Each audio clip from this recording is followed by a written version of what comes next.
मामाचा तिसरा करण्यासाठी निघालेल्या दोघांचा एसटी बसला ओव्हरटेक करताना झालेल्या अपघातात दुर्दैवी मृत्यू झालाय। माजी आमदार दिलीप माने यांनी या दोघांचे प्राण वाचवण्यासाठी शर्थीचे प्रयत्न केले। मामाच्या तिसऱ्या दिवसासाठी शनिवारी सकाळी 8:30 वाजता मोहोळ तालुक्यातील करकंब येथून दत्ता देवकते आणि शरणू कोकरे हे दोघे जण दुचाकीवरून अफजलपूरकडे निघाले होते। कामती ते मोहोळ रोडवर परमेश्वर पिंपरीजवळ एसटीला ओव्हरटेक करताना त्यांच्या दुचाकीचा अपघात झाला आणि यात ते दोघेही गंभीर जखमी झाले। दरम्यान अपघात घडताच घटनास्थळी बघ्यांची मोठ्या प्रमाणात गर्दी झाली। एवढ्यात याच मार्गावरून विवाह सोहळ्यासाठी माजी आमदार दिलीप माने हे आपल्या वाहनातून मार्गस्थ होत होते। त्यांच्या निदर्शनास ही गोष्ट आली असता त्यांनी या ठिकाणी थांबून अपघाताची संपूर्ण माहिती घेतली आणि जखमी व्यक्तींची चौकशी केली, परंतु जखमीचं नाव आणि ठाव ठिकाणा स्पष्ट होत नव्हतं। याच दरम्यान त्यांनी 108 या फोनला देखील संपर्क केला, मात्र जखमींची अवस्था पाहून त्यांनी स्वतः आपल्या इनोव्हा गाडीत काही सहकाऱ्यांच्या मदतीनं या गंभीर जखमी झालेल्या दोघांना घेऊन कामती इथलं प्राथमिक आरोग्य केंद्र गाठलं। त्यांना तातडीनं उपचार मिळावेत म्हणून त्यांनी मागचा पुढचा कोणताही विचार न करता आणि आपला विवाह सोहळा रद्द करून ताबडतोब आरोग्य केंद्र गाठलं खरं, मात्र या ठिकाणी डॉक्टरच नव्हते। या प्राथमिक आरोग्य केंद्रात केवळ महिला कर्मचारीच होत्या। इकडं दिलीप माने यांनी या सर्व परिस्थितीचं गांभीर्य ओळखून तातडीनं जिल्हा परिषदेचे मुख्य कार्यकारी अधिकारी डॉक्टर राजेंद्र भारुड यांना फोन लावला। याशिवाय त्यांनी जिल्हा आरोग्य अधिकाऱ्यांच्या कानी देखील ही गोष्ट घातली। या सर्वात मोठ्या प्रमाणात वेळ निघून गेला, मात्र तरीही उपचारासाठी डॉक्टर उपलब्ध झाले नाहीत। या ठिकाणी ॲम्ब्युलन्स देखील नव्हती। अखेर बऱ्याच वेळच्या प्रयत्नानंतर ॲम्ब्युलन्स उपलब्ध झाल्यानंतर या गंभीर जखमी झालेल्या दोघांनाही पुढील उपचारासाठी शासकीय रुग्णालयात पाठवण्यात आलं।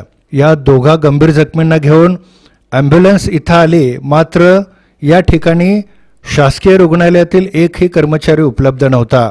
शेवटी नेहमीच सामाजिक कार्यात अग्रेसर असणारे नगरसेवक बाबा मिस्त्री आणि पोलीस कर्मचारी सचिन जावळे यांनी माणुसकी दाखवत या दोघा जखमींना 17 नंबर वॉर्डामध्ये उपचारासाठी दाखल केलं। या सर्व गडबडीत मोठ्या प्रमाणात वेळ वाया गेला आणि दत्ता देवकते तसंच शरणू कोकरे या दोघांनाही आपला जीव गमवावा लागला।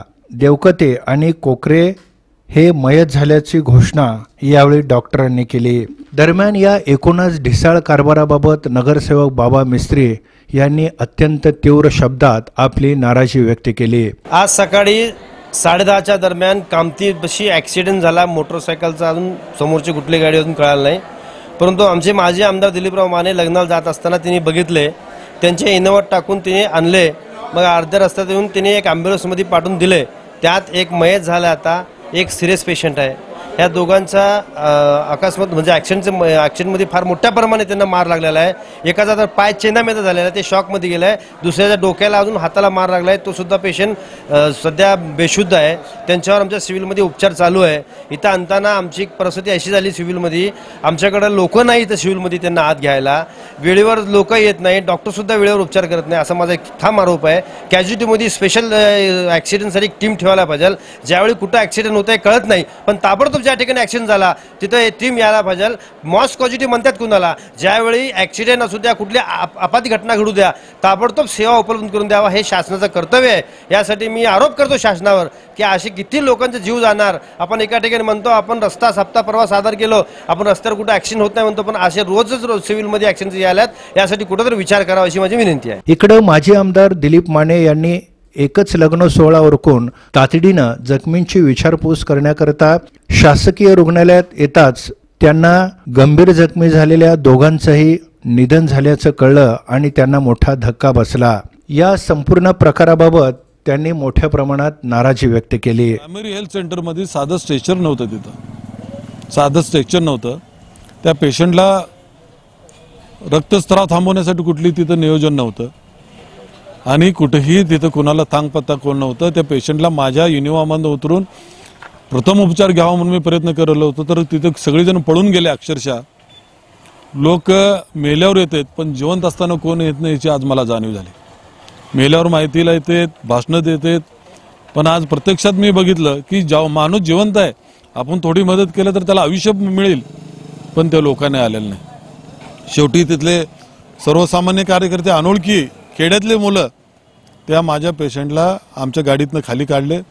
आम्ही तिथं सलाईन लावलं, इंजेक्शन द्यायला लावलं, तेवढ्यात हुडकून तिथल्या ड्रायव्हरला हुडकून आणलं।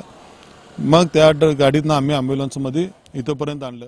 प्राथमिक आरोग्य केंद्रात वेळीच उपचार मिळाले असते तर या दोघांचेही प्राण वाचले असते, असं देखील ते यावेळी म्हणाले।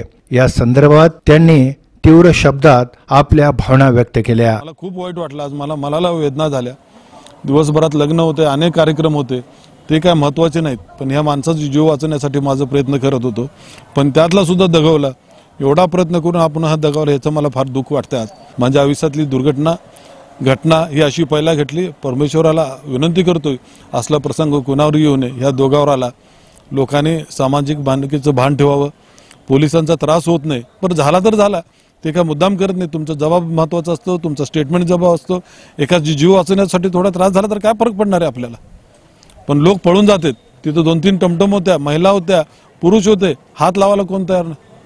किळस येते। महाराष्ट्र देश आपला स्वातंत्र्य होऊन एवढं दिवस झालं, सामाजिकीची बांधिलकीची पोवाडे गातो, भाषणं करतो आणि कोण मत्तीला येत नाही, ते चुकीचं ठरलं फार मला। याच्यामुळे मी सीओकड माननीय कलेक्टर साहेब आल्यावर त्यांना तिथं ट्रामा सेंटर, तिथे गाडी बेगमपूरनं यावं लागते, साधारणतः 45 मिनिट लागते, आणि प्रायमरी हेल्थ सेंटरमध्ये कंपल्सरी राहायला पाहिजे। त्याच्यासाठी माझं ह्याच्यापुढे आंदोलन राहणार, नाही राहिलं तर मी माझ्या स्टाईलनं मी आंदोलन करणार। माजी आमदार दिलीप माने यांनी या जखमींचे प्राण वाचवण्यासाठी शर्थीचे प्रयत्न केले, मात्र वेळीच उपचार न मिळाल्यानं या दोघांना प्राण गमावा लागला। याबद्दल सर्वत्र हळहळ व्यक्त होत आहे।